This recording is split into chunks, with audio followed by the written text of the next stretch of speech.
Gosani block रे स्वच्छता ही सेवा सचेतनता कार्यक्रम अनुष्ठित। गजपति जिला गोसाणी ब्लॉक कार्यालय परिसर रे स्वच्छता ही सेवा सचेतनता कार्यक्रम अनुष्ठित हो जाइछि। गोसाणी ब्लॉक अध्यक्ष एन वीर राजू नेतृत्व में कार्यालय परिसर रे सफाई करा जिबा सह जनसाधारण को सचेतनतार वार्ता देबा पाई मानव श्रृंखला कार्यक्रम करा जाइथिला।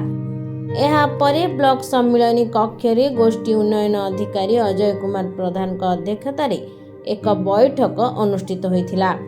उक्त बैठक रे ब्लॉक रे थिबा समस्त 21टी पंचायत रे थिबा प्रत्येक ग्राम रे परिवेश को किपरि स्वच्छता रखा जिवो से विषय सचेतनता करने को स्थिर होइथिला। निज परिवेश को स्वच्छ रखिबा पाई प्लास्टिक और पॉलिथीन जिनिस व्यवहार न करिबा, अदरकारी पदार्थ गुड़ी को बाहर न पकाई डस्टबिन रे पकाइबा विषय रे बुझाइबा को स्थिर होइथिला।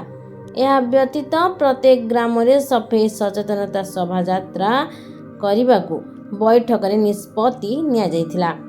एहा परे बैठक रे परिवेश को स्वच्छ रखिबा निमंते शपथ पाठ करा जाइथिला।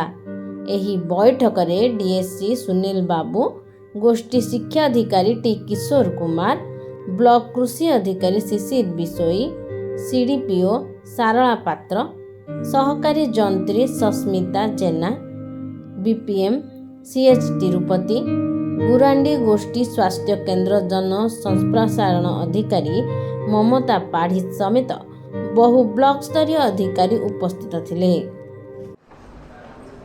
हाँ, जमती प्रत्येक वर्ष स्वच्छता ही सेवा कार्यक्रम अनुष्ठित हो जाउची। आमर सेप्टेम्बर 14 तारीख रु अक्टोबर मास 2 तारीख पर्यंत सही परिप्रेक्षी में 2024 मसीह मध्य सेप्टेम्बर 14 तारीख रु अक्टोबर 2 तारीख पर्यंत ब्लॉक ठार आरंभ करके विभिन्न ग्राम पंचायत आउ विभिन्न विलेज रे सब स्वच्छता कार्यक्रम अनुष्ठित होउची। एथिरे समस्तंकर सहयोग रे आ समस्तंकर भागीदारी रे सफाई कार्यक्रम करा जाउची।